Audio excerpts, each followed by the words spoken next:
One Piece is usually linked to the terms modern masterpiece, narrative wonder, or simply peak fiction.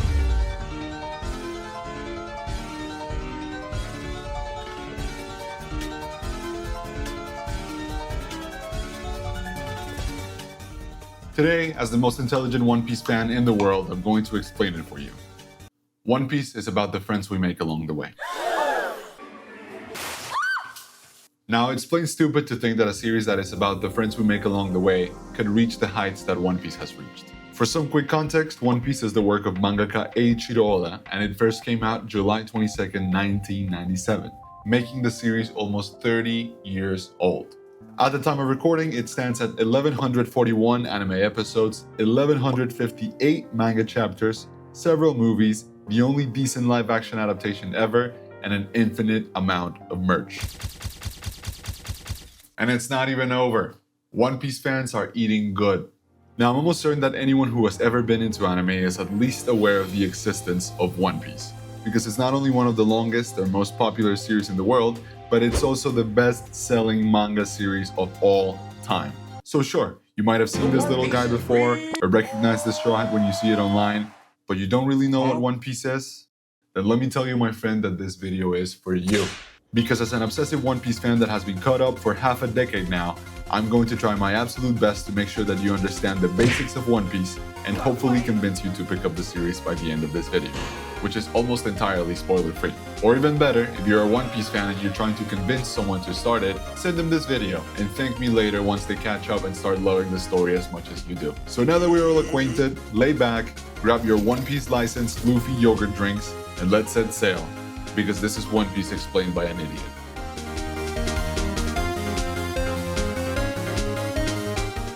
In its most basic form, One Piece is the story of a boy named Monkey D. Luffy and his quest to become the king of the pirates. What the hell is the king of the pirates? Well, in this world, which is mostly covered by water, pirates are as common as Taylor Swift fans in white American neighborhoods, which sucks for people that want to live a normal life. But different from them, there's also good pirates. So in this universe, 20 years ago, there was a man called Gold Roger who sailed across the world, which is ridiculously hard to do, and I'll explain why in a second.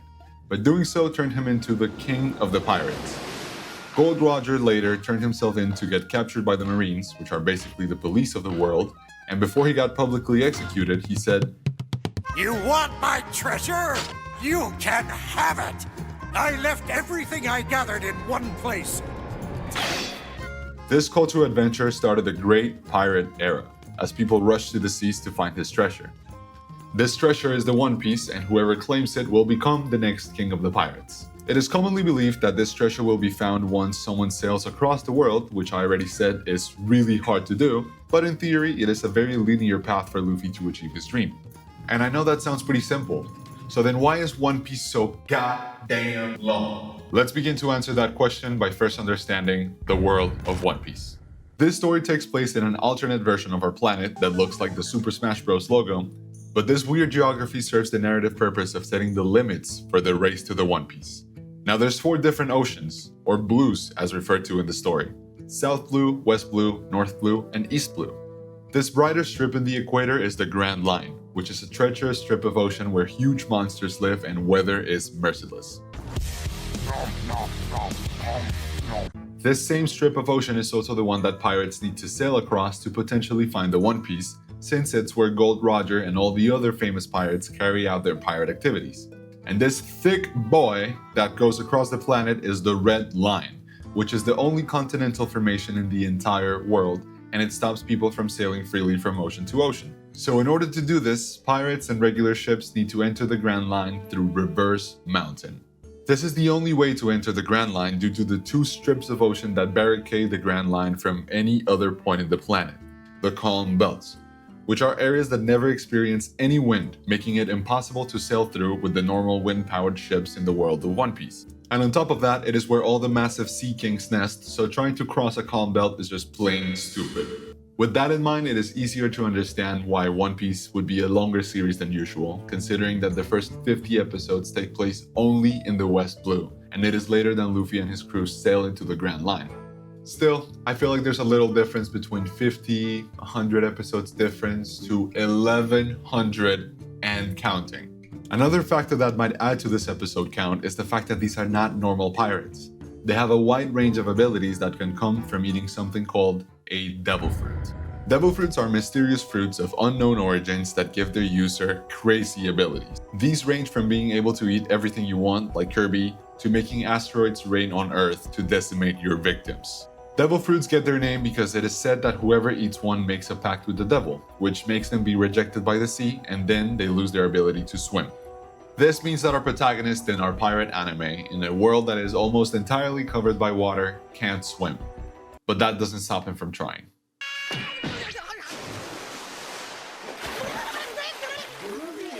During the West Blue part of the story, devil fruits are as rare as getting a legendary card in Clash Royale in 2017.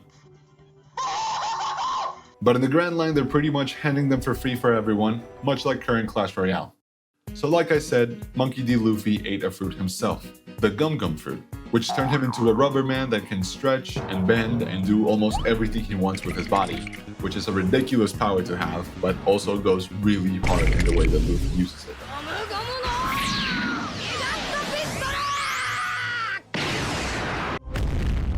Now there's three types of devil fruits: Paramecia, Soan, and Logia. Paramecia fruits give you weird abilities like Luffy's rubber, or the power to shoot slow motion beams from your hands, or the power to become invisible to be a creep around women.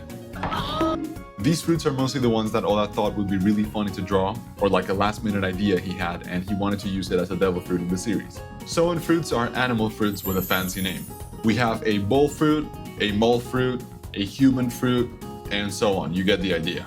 Within the Soan fruits, we also have really cool mythical and ancient animals, but I'm just gonna let you discover them if you decide to pick up the series. And finally, Logia fruits are the menace fruits.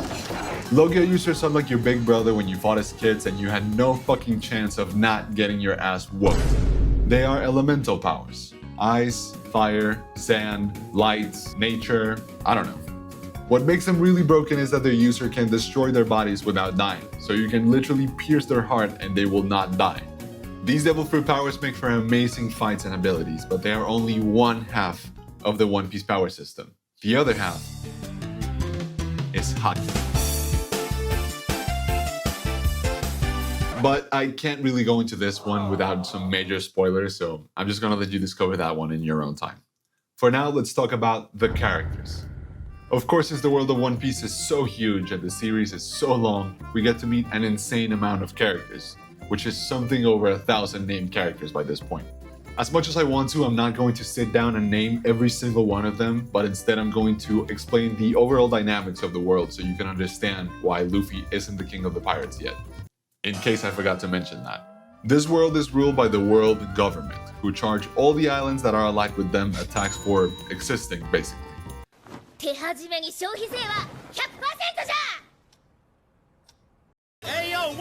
Their main authority are the 5 elders, who are just like the presidents in the real world. Old, mean, and don't give a flying f*** about regular people. Beneath them are the armed forces of the world, the Navy, which just like the real world is organized by ranks, from a foot soldier to a captain to an admiral and so on, and a soldier's fighting strength is one of the main indicators of how high they will rank. Their powerhouses are the 3 admirals, which are insanely broken and also kinda cool, but since we're always rooting for pirates, they are the bad guys. In the world of pirates, there are really powerful individuals that ally with the world government in a sort of deal to get a presidential pardon, as long as they get rid of smaller pirates. These 7 individuals are called the 7 Warlords of the Sea, and we spend a really big portion of the series exploring these characters and their impact on the world. And finally, we have the 4 Emperors. These are pirates that are just too powerful to give a shit about anything that the world government might try to do to them. They usually have massive territories, islands under their flag, and huge fleets that sail under their name. And since they're against the world government, they have something called bounties on their head. A bounty is basically an amount that the Navy or the world government decides to award to whoever captures said pirate. For some context, Luffy's first bounty was 30 million berry, which is the in-world currency. But there are characters that will very easily have bounties of 5 billion berry. This bounty is equal to the amount of power or threat that this pirate represents to the world. And I cannot begin to express how much hype comes from bounty updates after major events in the series. Now that you understand the global climate a little bit better, let's focus on our main cast of pirates, the Straw Hats, or at least the ones that aren't super spoiler heavy. The beauty about the Straw Hats is that they all have dreams of themselves, and you constantly root for them to achieve them while they are helping Luffy achieve his goal of becoming king of the pirates. So first we have our GOAT, our captain, Monkey D. Luffy. Usually when people start watching One Piece, they think he's funny and goofy, and by the time they're caught up, they talk about him like he was Jesus Christ. And they're right. He eats, sleeps, punches, laughs, and shows his gum-gum sausage to a bunch of women. Zoro is the second in command, and he is the cool guy. He's always doing cool stuff with his 3 cool swords. He is basically the gym bro character, but that doesn't mean that he's not also a really solid second in command for Luffy. As a fun fact, canonically both Zoro and Luffy shower like once a week, so I'm pretty sure they both smell like shit. Nami is the navigator, which is a really important thing to have in a pirate crew. She is genuinely an amazing character, but sadly due to the popularity of the show and the need to keep it popular, Nami and other female characters are hyper-sexualized and are there for some really devious fan service moments, especially in the second half of the series. I swear to God that Oda will sometimes go out of his way to show Nami in the most down bad outfits. Anyways, Usopp is the sniper of the crew. He's a character that a lot of people find annoying because he's the most human of the crew and gets scared at almost everything. But there's a lot of growth in his character, and I genuinely love him. And he also has some of the funniest fights in the entire series. Sanji is the cook, and he's basically cool guy number 2. Some might even argue that he is even cooler than Zoro, even though he cannot hold his shit together when he sees a woman, and becomes a lapdog basically. There's a lot of debate online between Sanji fans and Zoro fans to see who is stronger or cooler. But even if I like Zoro a little bit more, I have to admit that Sanji is one of the best written characters in the entire series, despite the fact that he's a massive simp. Chopper is a reindeer that ate the human fruit, which would be the most useless fruit for a human to eat, but luckily it went to Tony Chopper. He's not only the doctor of the crew, but he's also the most marketable character, which sadly made Oda turn him more and more into One Piece Pikachu as the series progressed. Nico Robin is an archaeologist. Robin and Chopper are the only other devil fruit users in the crew besides Luffy. She has the power to spawn limbs at will, like hands, eyes, legs, etc. And again, she's a hot girl character. But she's also one of the best, if not the best, written Straw Hat, in my opinion. Frankie is a cyborg that runs on Coca-Cola. He is also the shipwright of the crew and a hyper-exaggeration of Americans. So he will usually say things like, super, or good smell, flavor. And on top of that, he's my favorite character, along with Luffy. Brook is a skeleton with an afro, and somehow he's nowhere near the strangest thing in the series, which speaks a lot about how absurd One Piece is. He's a swordsman, just like Zoro, but he's also a musician that will occasionally drop bangers. Now, there's a lot more to each character that I won't mention, or more Straw Hats that I can't tell you about, but this is the crew that you spend over 1,000 chapters with. And the beauty of One Piece is that by that time, you already feel like you're a part of that crew. And I know what you're thinking. This video is amazing, and I'm going to like it and subscribe. But you're also wondering, what even is this treasure that they're going for? What is the One Piece? In reality, no one has a f***ing clue of what the One Piece is. A lot of people theorize that it's a weapon to control the world, or ancient history that has been hidden by the world government. Or, you know, the friends we make along the way. Lately, there's been clearer hints as to what the One Piece could be, but of course I'm not going to tell you anything so you can enjoy the mystery as well. This leads me to the mysteries of One Piece. This series is genuinely one of the best ever at introducing questions and mysteries and revealing them in the most insane ways. What is the One Piece? What is the origin of the Devil Fruits? Who are the 4 emperors? Why does Usopp's skin get whiter and whiter with every new arc? These are things that make the One Piece journey gripping and addictive as you sail through this world as a part of the Straw Hat crew. But now we have to answer the age-old question. Why is One Piece so long? The simple answer that any One Piece fan will give you is that this series is not long enough, which explains why it's still going and people still follow it very passionately. But in the defense of people who think that it is too long, I have to admit that the anime does not have wonderful pacing. And that is because of Toei Animation, the studio responsible for adapting One Piece. They will very often take creative liberties with scenes or chapters to stretch them out as much as possible in order to stay well behind the manga. Because in case you didn't know, One Piece anime episodes come out on a weekly basis, and they have been doing this since 1999 with very few to almost no breaks. This year, 2025, is the first time in history that the anime has ever taken an extended break of 6 months. In comparison, seasonal anime like Attack on Titan or Demon Slayer will release chunks of episodes that adapt manga chapters that came out way in advance, and a lot of care is put into the animation and pacing to get the story told in a very engaging way. Weekly anime, on the other hand, takes more care into the massive task of animating and releasing constantly. If they adapt the manga chapters too fast, they will catch up to it and they will run out of stuff to animate. That's why the One Piece anime is perhaps a lot longer than it should be. In a perfect adaptation ratio of manga chapters per episode, maybe the anime could be somewhere around 500 to 700 episodes. But please don't let that discourage you, because despite the fact that the anime may not be the fastest thing in the world, it is still very engaging and very endearing. I mean, it has to be in order for millions of people to fall in love with the story through that medium alone.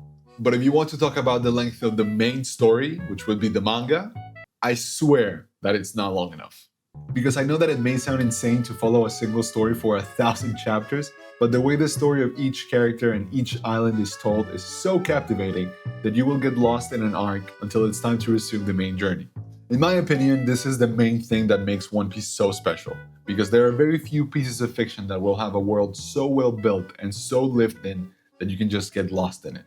And that brings me to my next point: how to experience One Piece. In the past, and by that I mean before the pandemic, because that is when One Piece had its explosion of popularity in the West, people were limited to 2 paths to experience One Piece: the anime by Toei Animation and the manga. Both, of course, came with a lot of pros and cons.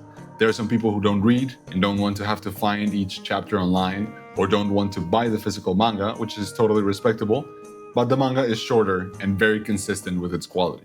The anime has amazing music, amazing voice acting, the first ever One Piece opening, which is the most iconic thing ever. But like I said, it is longer, and due to internal conflicts within Toei, the animation had a really big dip in quality around the 700s. Luckily, we're experiencing an all-time high in terms of animation quality since the beginning of the Wano arc, and I genuinely love the early animations from episode 1 until episode 500 or so. Still, those are the only 2 ways we can really experience the story, but now we have the live action, which is pretty decent, and it's heading into season 2 and season 3 later next year, I think. And on top of that, the studio that was responsible of making the first 3 seasons of Attack on Titan, which are goated, is responsible for making a whole new adaptation of the entire One Piece manga called The One Piece. And I'm sure that once that anime is completed, it's going to be the quintessential way to experience this story. Now we're almost at the end, and I know that you want to put this video off and put on episode 1 of One Piece already, but if you're not convinced, let me tell you really quick, why is One Piece peak fiction? Without repeating all the stuff that I said before, something that makes One Piece peak fiction is that it has something for everyone.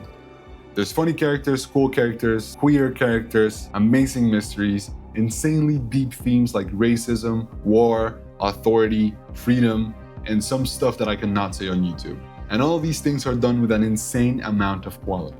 And like other huge pieces of fiction, there's of course several levels of how you can enjoy this. You'll have an amazing experience if you just watch the anime, but then you can also expand on almost everything that happens in this world by reading Oda's comments in the SBS section of the manga volumes, where he will sometimes draw what Zoro's swords would look like if they were people, or how Luffy would age if it didn't achieve his dreams. Now on the other side of the coin, since One Piece is such a huge thing, there will be more chill fans, more annoying fans, and more stupid fans that will be caught up and never grasp onto any of its messages about racism or society. But you'll be pretty much safe from all of that as long as you're not on Reddit or Twitter, which would be a crazy thing to do in the Big 25. When will One Piece end? Finally, we come to the most important question people ask. When will One Piece end? We are currently 5 years past the time when people thought that One Piece would end in 5 years, which should tell you that no one has a fucking clue about it. What I can tell you is that we are currently in the last saga of One Piece, and before this, the story is pretty much divided into 2 sections. So if you consider that 2 parts took almost 25 years, I honestly don't know how long this section will be. But currently, Oda is playing with all the other things that he spent these years setting up, so I genuinely think that it'll be over before the end of the decade, which gives you a pretty good margin of time to catch up.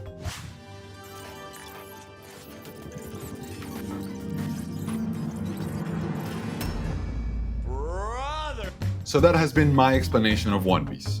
I know this is the best explanation you'll ever find without getting significantly spoiled, but it is possible that I might have missed something, so feel free to let me know in the comments. I know this video might be a little bit stupid, but it's not as stupid as people who skip Skypiea.